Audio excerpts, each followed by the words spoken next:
This is the Global Broadcasting Service, serving remote outposts since 1928. Hi, everyone. Welcome aboard the Walt Disney World Express monorail. Caramba, we have something really big for you today. Welcome, foolish mortals. Now then, hang on to them hats and glasses, because this here's the wildest ride in the wilderness. This is the DBC Pod with Phil Schoen and Jason Dodge. Hey everybody, welcome to this week's pod. This is a week in review of... You waved. Oh, did I throw Phil, you never waved during the intro. I'm feeling wavy, I guess. We're going to keep going. This is the week in review of January 15th, 2022. We're recording this on a Monday. We took last night off because kids and stuff.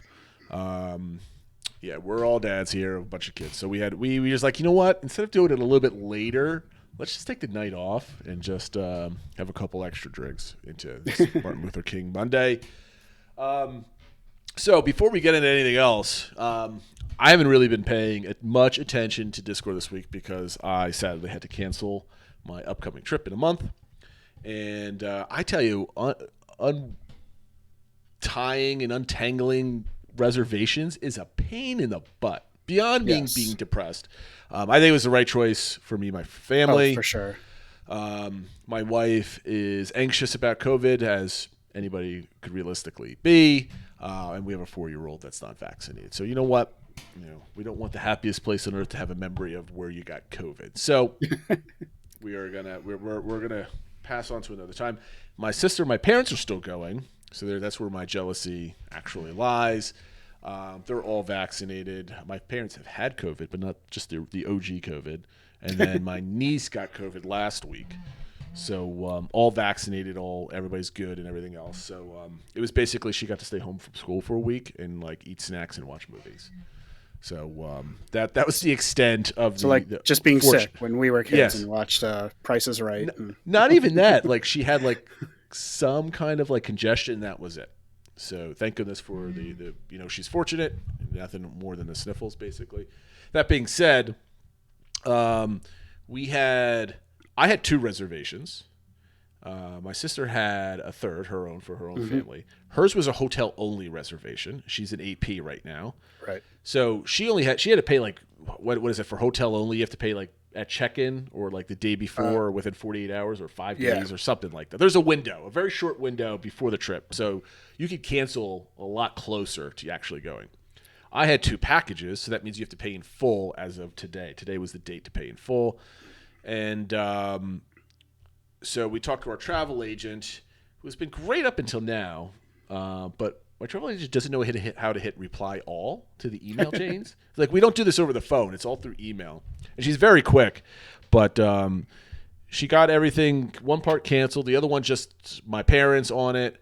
And then in order to get it on to my sister's My Disney Experience so she can handle reservations and all this other stuff, you have to call up Disney tech support. Yeah. You can't – there was a 3-hour wait just to talk to somebody to do it. I was like, nope, here's just my login, my password, go to town. So we modified everything. And then, of course, once everything's done and after about 30 different interruptions from the kids while I'm on the phone trying to do this with my sister – about an hour later, I'm cooking dinner, and my mom's coming up. Hey, can you go and buy us magic bands? Because I'm like, nope. Here's the login, the password. You do it yourself. You're all big girls now. Let's go. So we took it. It's a pain in the butt, man, to kind of do all this stuff. Now I understand what travel agents go through. Yeah, no, that's 30 people. Kind of the biggest benefit I think to having a travel agent is when something goes wrong, or when you need to cancel and stuff like that. So. But she didn't do it. Like she wasn't on the phone with technical support to get a check. I mean, like we canceled 1 out of 3 reservations. She still had my sister, still had my parents. So I know she's angry that she's missing out on a party of 5 going, but I guess she's getting cancellations every day. I can imagine. Anyway, if I sound depressed or down and outs, Phil picked up the heavy lifting and put together a really good show for you guys today. So I'm going to participate. So it's all Epcot. The funny thing is, this is all Animal Kingdom for the most part. Both of ours least favorite park, but it's going to be a fun thing. Anyway, what you put a post here on Facebook? Or no, it's Twitter. I'm going to show it. There's a very long line at Epcot. What's going on? Yeah, so our cold open question is related to probably the number one word of the week from Diz Twitter, which is Figment. If anybody's been watching, there has been a big excitement, I guess, around a new popcorn bucket, which was for Figment, which premiered with the start of the Festival of the Arts. And I fortunately was able to arrange someone to pick one up for me. Look at you. No, I think it's one of those things where people love Figment, people love the festivals and a cool looking popcorn. But I also think with Disney, it's just hype breeds hype, and there's a lot of FOMO and all that sorts of stuff. But I mean, the lines it was getting was kind of crazy. It was like legit 6-hour lines, people just winding through Epcot waiting for their popcorn buckets. So my cold open question was, is there anything you would be willing to wait in line for 6 hours for? In Disney or in general? Well, I guess both, but specifically thinking about Disney, like if there was something Disney related or something like this at the parks, would you be willing to wait half a day? How fantastical can I get? Like, I'm waiting like 6 hours for. I mean, like, could I wait on 6 hours to get a free like weekend at the Galactic Star Cruiser? I mean, like, if that's what it would take, then that's the answer, right? Like, I guess. I mean, like, would I wait on 6 or 7 hours for like a free 5-day vacation at Walt Disney World with? I mean, that's a lot of money, right? It's not a $20 plastic bucket of Figment for popcorn. What do you do with this thing, Phil? I mean, you're gonna have to take a picture of where you place this. Yeah, I mean, I don't know if people can see, but I have some popcorn buckets up here. Yeah. So I always do have a couple. I'm not as into popcorn buckets as some people are, but there's a few ones that when I find that they're cool, I'll get them and display them, or in one of the kids' rooms or in the playroom or something like that. But we keep them out. See, my thing is, we don't really use them for popcorn. But does anybody? I mean, what you're seeing on screen, Phil, the pictures being shown to people that are watching, and for those that are listening, it's describe where does it start and where does it end? Yeah, Phil? So the line starts sort of in the middle of the bridge, going from what it was Future World over to World Showcase, I guess is what World Celebration, and it goes across that bridge over to the Odyssey, back up towards past Test Track, back over, and then back fully down the bridge to, go all the way down to World Showcase, and then back up and then over to get to where the stand is, kind of near where there's like a Starbucks and a couple other things over on that side. So, I mean, you're winding back and forth between Future World and World Showcase several times. And the Google Maps picture is the old one, so like Future World is still intact, which is kind of funny. I don't know. And then we had a picture from somebody in Discord, maybe it was from Twitter, they were just sharing the picture, of just like boxes. Yeah. It was just bad. Somebody was just mentioned bad show. Was that Julie? That was Julie who said that. I mean, she knows that they shouldn't be just pushing out boxes, and it should be much more on display and that sort of thing. But a lot of people are just bringing into question, why did they just have them at a regular stand, which everyone's joking that's the only place you could get like the grilled cheese and tomato soup thing. So people are like, what if I just want the grilled cheese? Like, nope. There could have been a part of the park where they could have just had one giant long line. Yeah, I mean, they used World Showplace for the special Remy merchandise after Ratatouille opened. Why don't you use that or something like that? I mean, I don't know. It feels like they could have come up with something a little bit better, but they did last. It wasn't something that only lasted for a day. There's some reports that it was running out today, supposedly, which is now Monday. So it lasted through the long weekend. And they may be getting more shipments, but we'll have to see. But they did have quite a few of them. It wasn't something like where they had, 200 of them and then they were gone. They had quite a few. Of course, you saw all the eBay resellers. I think I saw one going for over $1,000. You might get somebody stupid enough to pull the trigger on that. I mean, I don't know. That's capital. That's a whole other topic, though. Yes. Resellers. No, I would never. What would you wait on? I mean, you got one. Is there a question reversing the question on you? What would you wait for 6 hours for? Mine were pretty ridiculous. Yeah, I don't think I would. I can't imagine for something like this, which is just, just wait a little bit and then you don't have to wait that long. I mean, I know for a lot of it, it's on that opening day if you're local and that sort of thing. It's just kind of waiting as part of the thing. It would have to be something very limited edition. If it was like, there's only 100 of these and Bob Gurr is signing them and you get to talk to him or something like that, where I think that I would wait, a couple hours for. Something that you could that's like you could hold and give to your kids, and it stays like whatever. It's like it's something that's treasured. Yeah, like they're giving out like original, animation cells from Fantasia or something like that. That like you said, you could become almost family heirloom, sure.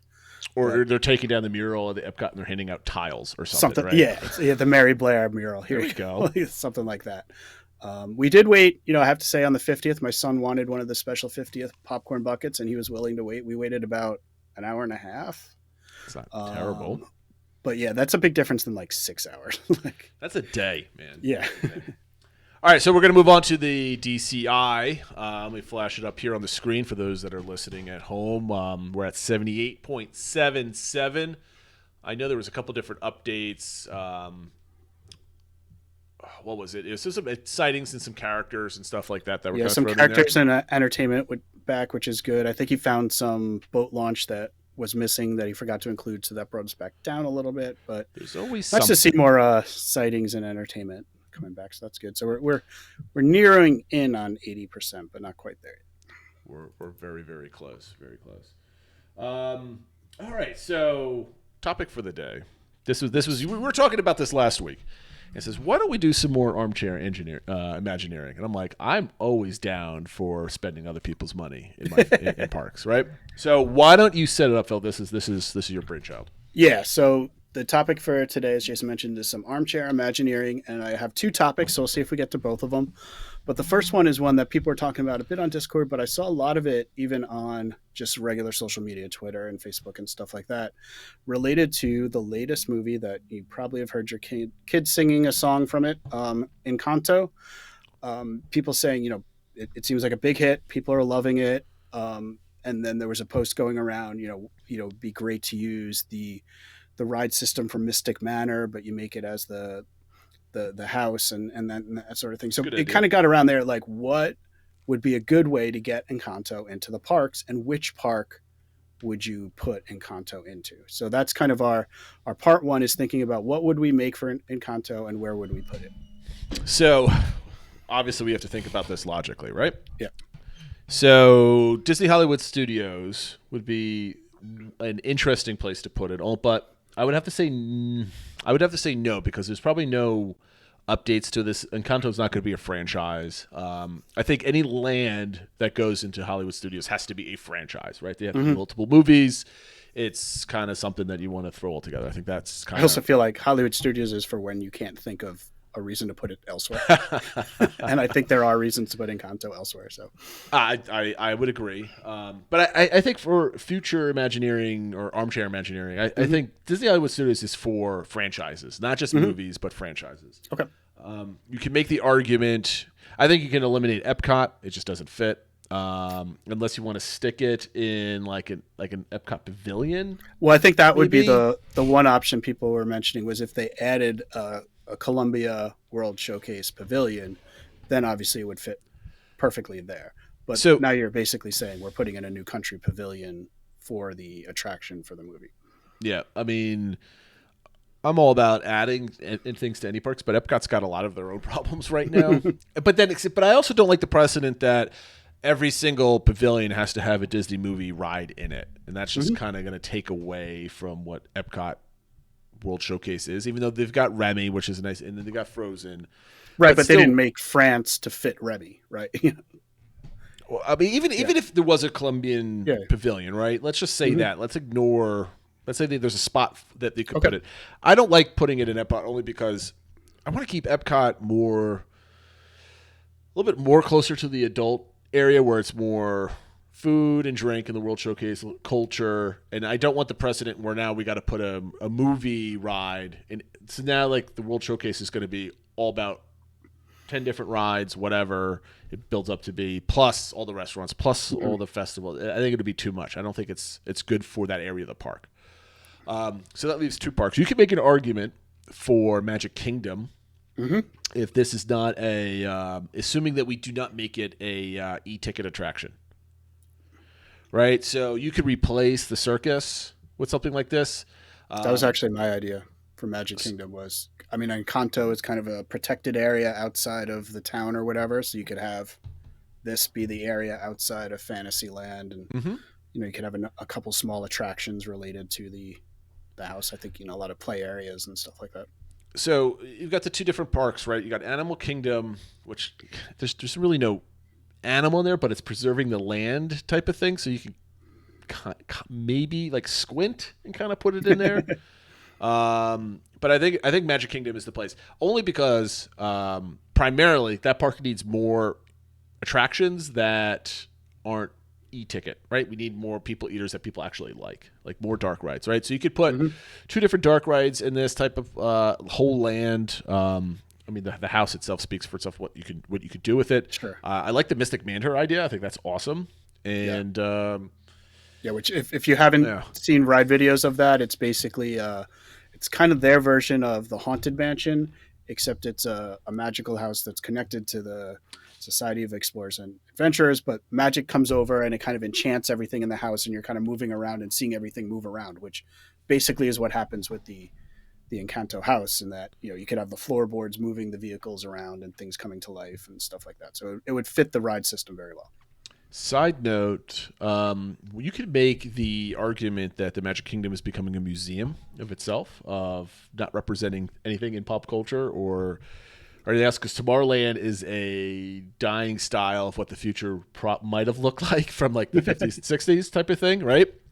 Frontierland is the frontier, and that's not part of pop culture anymore, and that's historical representation. Sure.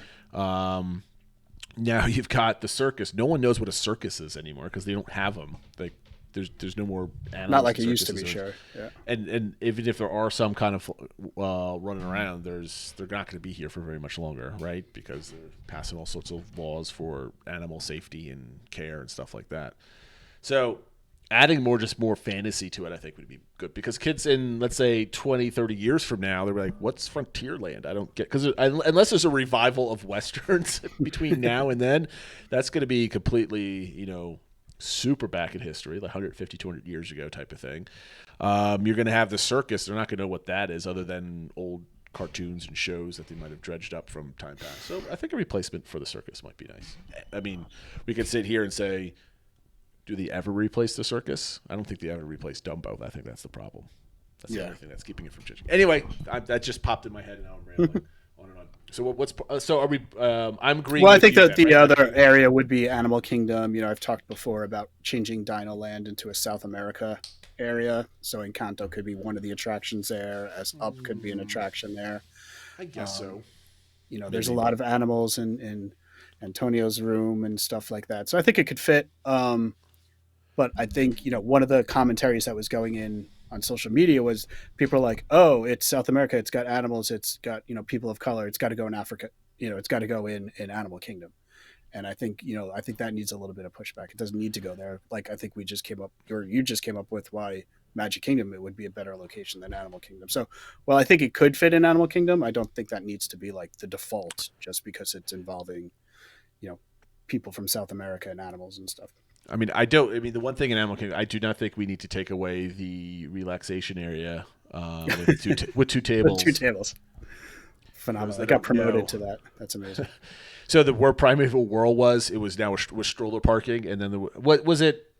Whose verbiage was promotion on that? Was that a Disney blog thing, or was that like Blog Becky? I think it was WDWNT's article, but I don't know if they took it from Disney or if it was their own. But yeah, it said promoted from stroller parking to relaxation area, and it was like two picnic tables. Yeah, it was like, let's just cement and two picnic tables. It was kind of funny. All right, so what's question number 2 then? So part 2 is going back to Animal Kingdom, since it's now our favorite park. Yes. One thing that came up with was talking about Rafiki's Planet Watch and how it feels like an area people don't really go to anymore. Maybe never went to that much, but especially of late, not as much. You have to take the train to get there. It's kind of like a process. So I was kind of wondering, well, what else could they do to make it more of a destination, to get more people back there? And part of that is keeping in mind that behind Kali River Rapids and before you get to the conservation station and stuff like that, there is a big plot of land. My understanding is that land was originally going to be used for a much more elaborate version of Kali River Rapids, but now it could be used for something else. So do you use that to attract people there? Do you make a walkway so people can walk back? They don't have to take the train and kind of be set to that schedule. I just think there's a lot that could be done with that to make, much more areas for people to go to and eat people, in Animal Kingdom. So I've got on the screen for the people watching or listening, just Google Maps Animal Kingdom, right? You can go find it. If you didn't know, because one of your questions is, do people even know about this train? I didn't know about this train until like the second time I went there, like actually reading through all the attractions. So looking on the screen, you can see where it says Wild Express Train right here. Everybody can see my mouse. I'm gonna hover over it. You kind of go up towards the safari and hang a right, basically, and it's right ahead of you. You take the train, you go up and around, and you see the Habit area, right? There's a conservation station, and basically it's their hospital. Why don't you tell everybody, in case they didn't know, what the Planet Watch is? So at Rafiki's Planet Watch is conservation station. That is where they have a lot of their medical facilities.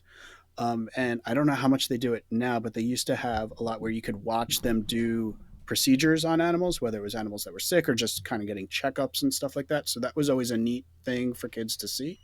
They had big windows looking into that. Right now, that's where they're doing the drawing classes.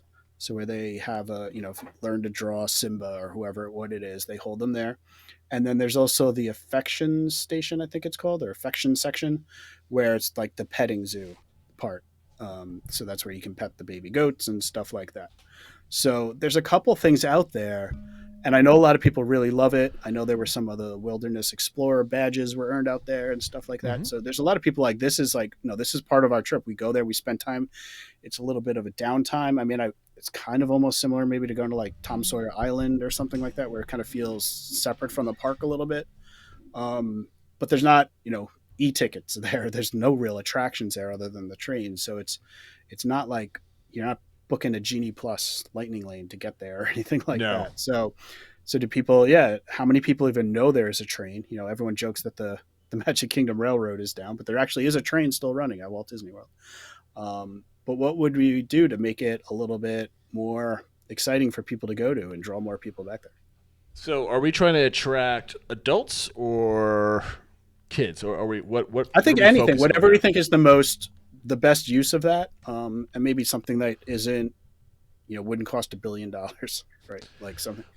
Well, I know there's like a lot of zoos have like their own like the petting area type of thing where it's like you're petting starfish. Yeah, so they have one of those stingrays. there. They do have their affection section there. Right, that's that. But I mean, like,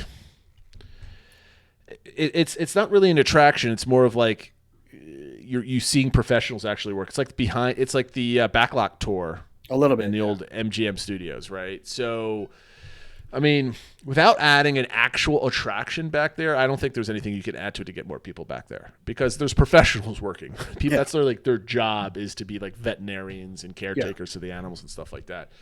And it's needed, right? Because they're taking care of all the animals on property.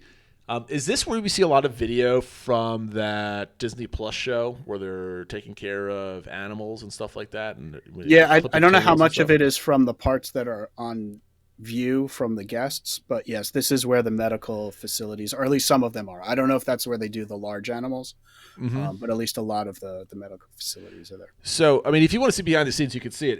It's very interesting, but it's also could be boring for like a 7 or 8 year old, because you're right. And the other thing is you don't know what the schedule is, if they're actually going to do something. It could be nothing, right? You go over there and be like, oh, okay, great.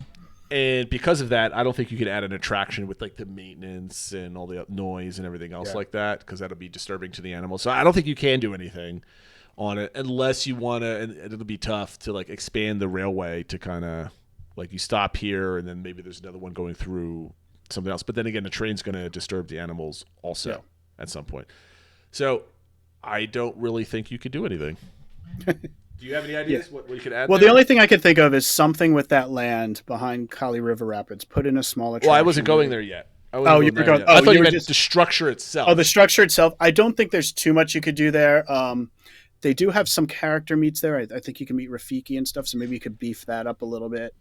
But yeah, to the structure itself, I don't think there's too much. Maybe add some more animals. Maybe make it So if they don't have, procedures going on, maybe you have more where animals come out and you can pet a snake or, whatever it is, like things like that.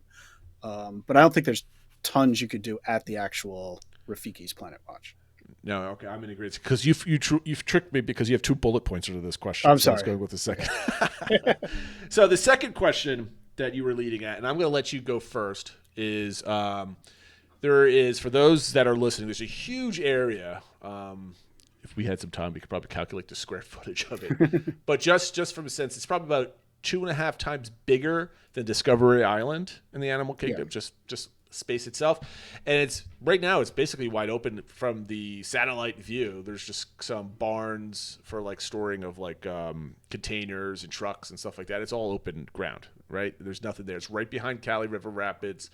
You could probably it's right behind the Maharaja Jungle Trek. You can kind of see some infrastructure here. I guess you would have the only way to get back there easily is if you had to go blow a hole through the back of the Harambe Market and kind of walk through it to get back there. That's how you can kind of get there. It's behind Yak and Yeti by a little bit. To give you another idea. So where Animal Kingdom kind of like, you're walking around, it kind of thins out once you're starting to head towards Expedition Everest because that part of the park gets very quote unquote narrow, right? There's like the lake and then whatever's kind of the left. So it's up behind there. So your question is, what do you add there to make it expandable, and how would you get there? How would you design this part of Animal Kingdom, Phil? Yeah, so I think the big thing is take away the dependence on the train. I wouldn't remove the train because I think people, who want to enjoy that can still enjoy that. But I would add some walkway that either goes along the train or, like you said, goes out through the Harambe Market and kind of, more or less parallels where the train goes, and then have some area there. And I don't know what the right land is there. I don't know if it's just adding, a kid's play area, a splash area, something like that, that could fit into Animal Kingdom. It is in the Asia section, so I don't know if you could do something with more Southeast Asia, maybe, if they're allowed to use Shang-Chi. I don't know, maybe that could be an IP that could be used there. But something that would draw people and make people want to go there. And then while you're there, you can keep going, and maybe they have some sort of loop or whatever that goes up to the conservation station. So I don't know what the right attraction is, but I think it's primed for doing something. And I think the key is having a way to walk it as well as the train. So is this an area where it's going to be mostly in your mind, like just more nature trail type of stuff? Or are we looking at like another like land, like a Pandora or something like that? So I guess somewhere in between, and I don't know what the right, I don't know maybe what that even means. something. Yeah. I don't know exactly what that means. Maybe it's more like, things like the Moana water walk and things like that. So more than just a nature trail where you just look at animals, there's some theming, some activity to do and stuff like that, but not like a Pandora with like, major e-ticket rides and stuff like that. I would say more something that has things for people to do, maybe more restaurants and stuff like that. Maybe some additional animals, play area for the kids, maybe a small dark ride, something like that. But something that that is attracting people, but more as just part of the way to get to conservation station as well. Okay, so you're tying into like a more of I don't know, nature-ish, true Animal Kingdom type of thing. See, right now, I what I do is this is where you put Beastly Kingdom, to be honest with you. Because if you're looking at the map, and I'm looking at it, but I'm not showing it, the whole park is kind of surrounded by one road that kind of goes around. Not that you can expand upon it, but this is kind of square in there. I think you could build a big enough berm to go along the. I'm going to put the map back up here. I think you could put a berm roughly around Conservation Way, which is right by the railroad here. So it's not. You can kind of put maybe some sound barriers if it gets too loud for the animals or too light at night, because it's literally right behind the Africa section of the park, and then. You do whatever Beastly Kingdoms. Is that maybe I would go nuts with Beastly Kingdom. I mean, I would have like a castle in the middle, but like a castle made out of like tree and stone and stuff like that. Maybe you could do something that's similar to the ride that you have to take to get from one Harry Potter area and one park in Universal to the other. I forget what the name of the train is. Hogwarts Express. Hogwarts Express. Something like that to get into there. Or you could take a longer walkway, because Animal Kingdom is all about walking. You have to walk 5 miles from the gate just to get to the Tree of Life. Maybe you could do something like that. There's ways to kind of wind your way through there, I think. But I think this is where you add the park. And if you added something, and you don't even have to be e-ticket attractions, right? You could be, I don't know, like you could have maybe one e-ticket attraction or something, but like put a couple B's and C's in there. Or maybe an A, 2 A's, a B, and C. I don't know. We're spending Disney's money. Full ticket book. But like three attractions in there, solid attractions, because Animal Kingdom needs it so much. I don't know how many shows we have to say this. Probably going to be talking about this for the next 10 years before they decide to do something. This park desperately needs something to pull to it away from Pandora, and that's kind of that's a good space to put it. I mean, it's kind of tucked away, so as you're walking through Animal Kingdom, something that's kind of weird or fantastical is not taking away from the beauty of the park, right? Sure. It's kind of tucked away and out of sight, and this way, Joe Rohde's not saying, "Oh, you could see some crazy stuff like unicorns flying around or something," while you're kind of going another direction. So that's kind of what I think that's what I would try to do something with it. Okay. Because I think that's the best place to stick extra rides, and the park needs rides, no more shows. But I would be disappointed, because I don't think they would ever put more trails or animals at the park. Right? They've got enough with that. So, no, I think I'm along the lines. Maybe I was thinking just a little smaller scale than that, but yeah. Hey man, we're going big. This is we're Imagineering, man. But like realistically, nothing's ever going to be done. I think, like we've mentioned before, we're going to see what are they going to replace with Primeval Whirl. What are they going to do with that side of the park? Yeah. And once they actually clean up that area and kind of make it neater, they're not ever going to look at this area.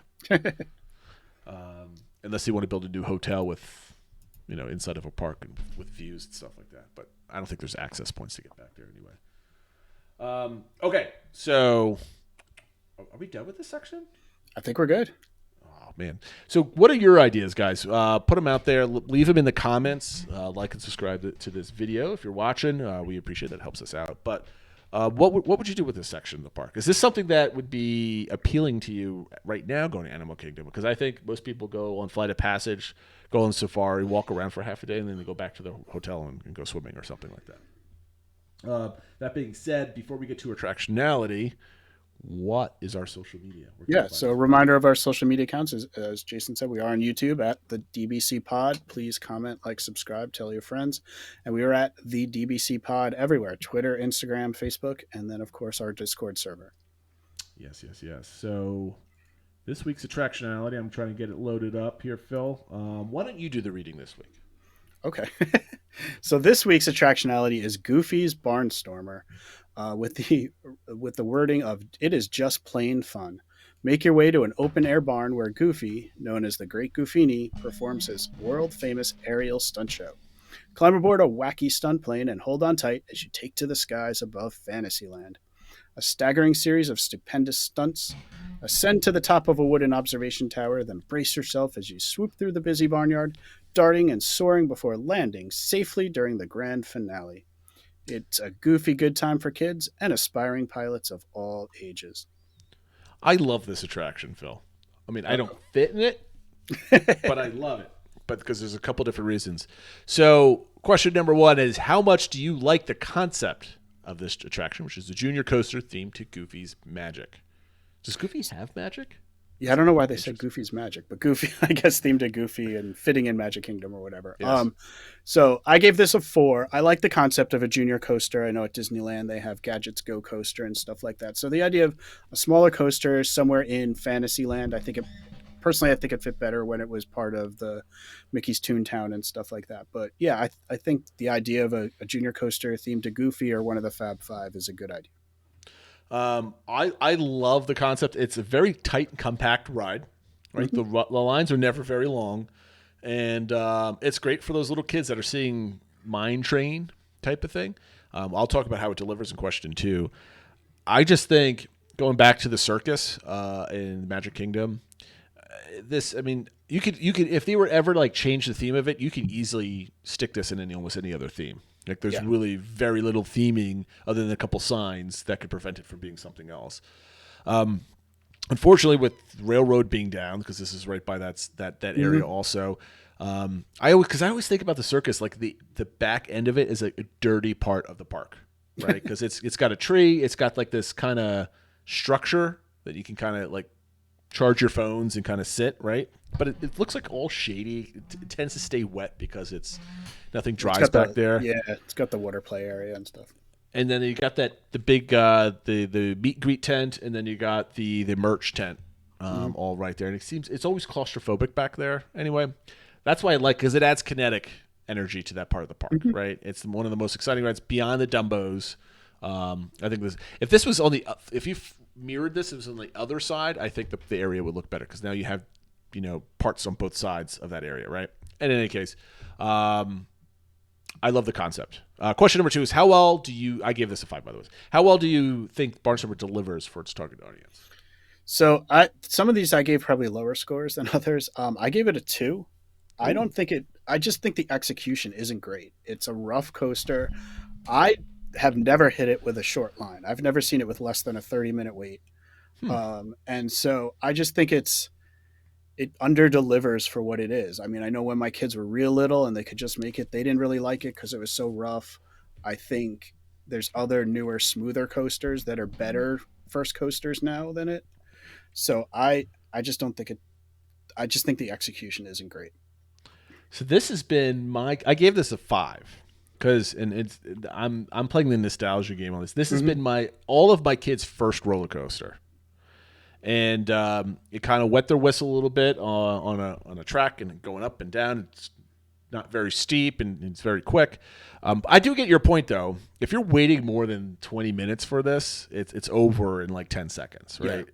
It's completely outdoors. There's no theming to it whatsoever. It could be almost at any other theme park. So I get it. I mean, do we go like we went – Last time we went, we all went on this because I was able to get my youngest on it. The time before that, this was my son's first roller coaster at the time. He was 4 and a half, because the previous time he was only 2 and he couldn't get on it. So this is his first time there. Going back, when we eventually get back there, do we wait in line for this? Probably not. Like, we've had the right of first passage. Yeah. My daughter's been on Splash and everything but Space, basically. Big Thunder. And I was trying to think if she was on Mine Train, and she was. So we don't have to go back on this again. But I think it delivers for a kid is too scared to look at Mine Train, but looks at this and says, "Oh, I could do that too." Right, I think it fills that niche, and I think that's. I just feel like that niche is so small because Mine Train, while it's bigger, is smoother. Oh, absolutely. So I kind of feel like if your kid hadn't been on a coaster and is tall enough for Mine Train, I would recommend Mine Train over Barnstormer. I don't disagree with you. I would totally do that same recommendation. But when you have like a 3.5, 4-year-old or whatever, looking at Mine Train as it comes down around that loop, and people are going, "Woo!" like. And then do you want to look at staying on that line just for the kid to be like, "No, I'm not going to do it" at the very last minute? So those are the only reasons why I think that's always a good seat, because that thing wasn't expensive. They stuck it back there, and it's just, it is what it is. So I think it kind of delivers. Maybe, I'm more of a hypocrite because I always talk about how we have to put these rankings in context. Maybe I kind of went overboard with the 5, but I totally get your point. Question number 3 is, how much do you personally enjoy the Barnstormer? Just real quickly, I gave this a 2 only because I barely fit in the thing and it's uncomfortable for me. What about you? I also gave it a 2. Yep. It's kind of for the same reasons. If I wasn't going to say it's great for its target audience, it's definitely not great for its non-target audience. So exactly. I don't personally enjoy it. How well do you think the Barnstormer fits into the Fantasyland and Magic Kingdom? I think we went over this. I think it fits because there's no theming. It's just a little coaster. You could stick whatever paint on it. I mean, I gave it a 3. It's not. I think that's where I gave it 2 because, you could fit it anywhere. I don't think it fits great into the circus theme. It's not super circusy, but it fits into Magic Kingdom as well as anywhere. So it is what it is. You can stick anything on it. Yeah, exactly. Okay, that's this week's attractionality. I thought we were going to do a different one, but this one's good too. Next week should be fun as well. Then we're going to go next to what is everyone talking about, Phil?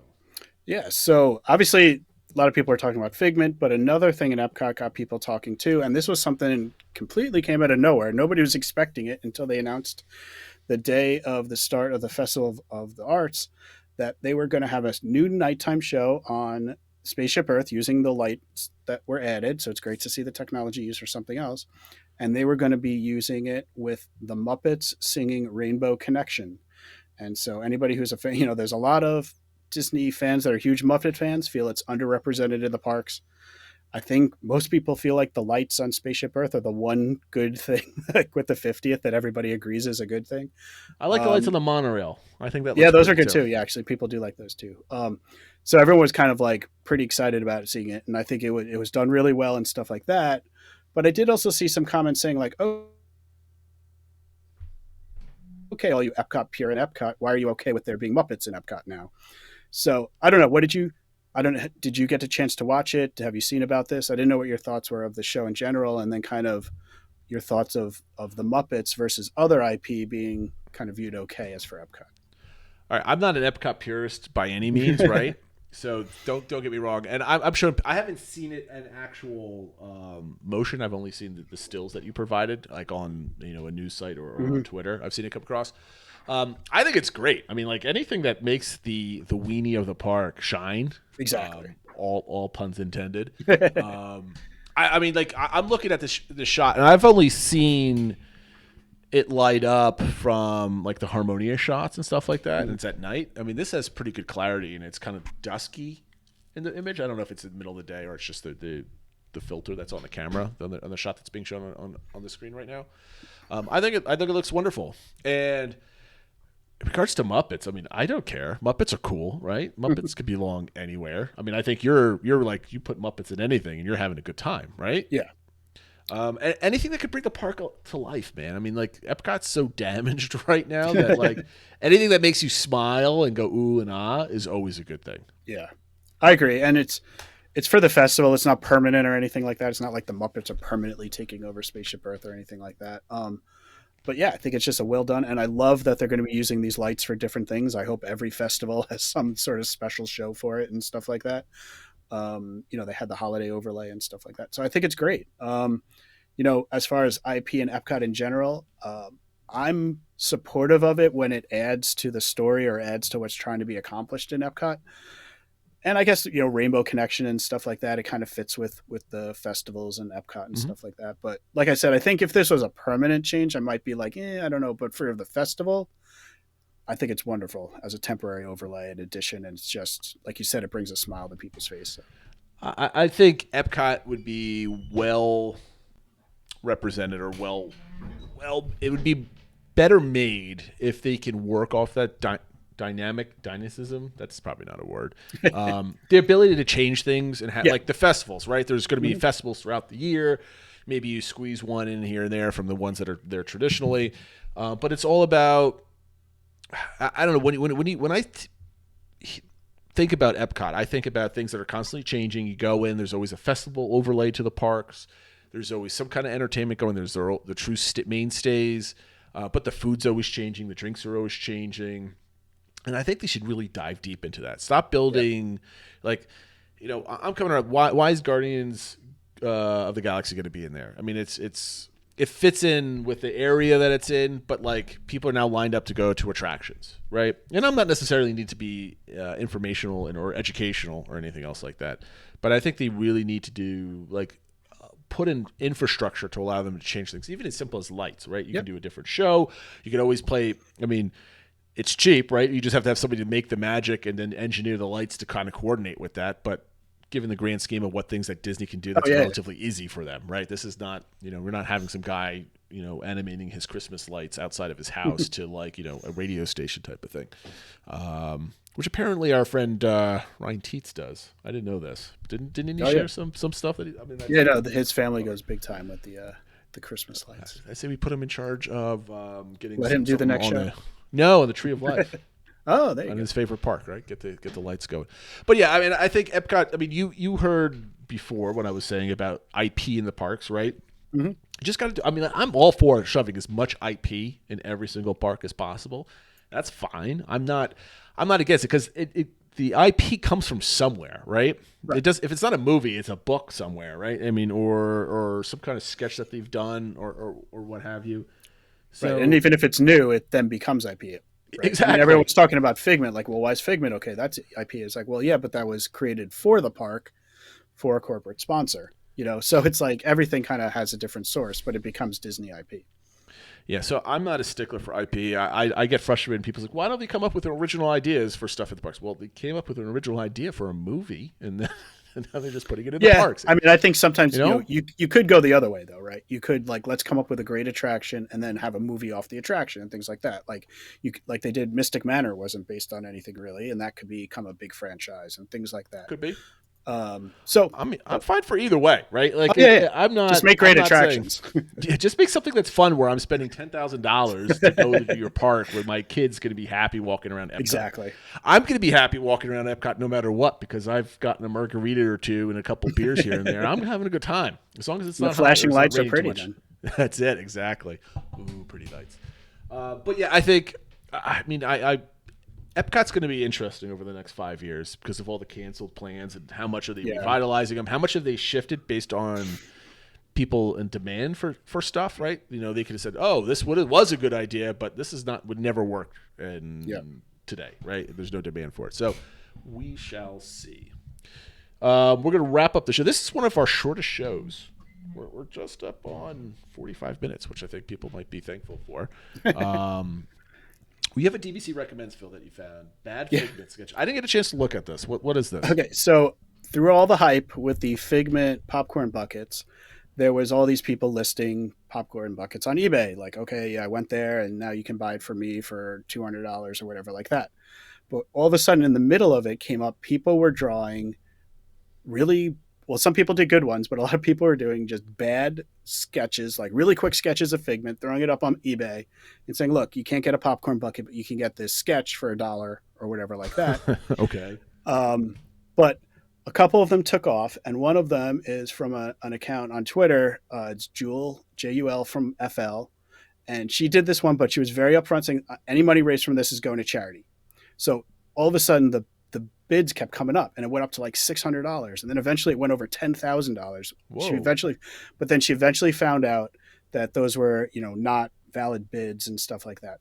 So in the end, what she decided to do is, instead of reloading it and then having the same issue happen, she's going to make 99 copies of the original sketch, and 100 people can buy them for $10, and one person will be getting the original, and 99 people will be getting the copy of it, and all the money raised will go to charity. And then also they're going to put it onto a t-shirt and you'll be able to TeePublic, and both of these are supposed to happen on Tuesday the 18th, so probably by the time you're listening to this, either the day you're listening or a little bit so I think that's just really neat. Like, I think it's going to Habitat for Humanity. And it's just funny that this whole big thing that people are getting outraged about, like eBay resellers and stuff like that. But here's somebody else who's getting creative with it, coming up with this, little fun thing. And now, whatever, $600 or $1,000 is going to go to Habitat for Humanity, and people have a fun story to tell. And I think I might buy a t-shirt. I like that. That's pretty cool. I was looking forever for the picture. I finally found it. I flashed it on the screen for everybody that's watching. You got to see it. It really is a bad sketch. It's black pen, it looks like. But I'm glad it got attention, and maybe a couple bucks go to charity. I like that. That's what I like about Diz Twitter, right?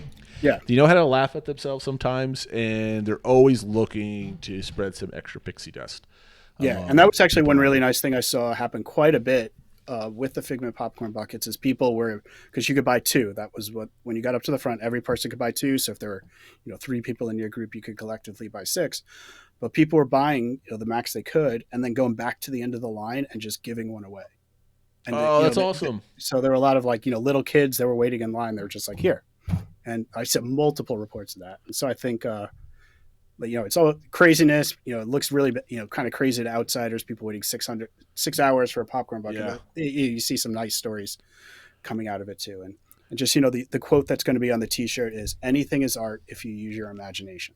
Oh, that's a good quote. I like that. Yeah. See, that's the type of stuff that I miss in my day-to-day doing this podcast once a week and doing on Discord constantly, being inundated with everything Disney, is sometimes those stories get lost in the wash type of thing. And sometimes, the stuff that really gets attention is usually the negative stuff. And there are these positive stories happening too.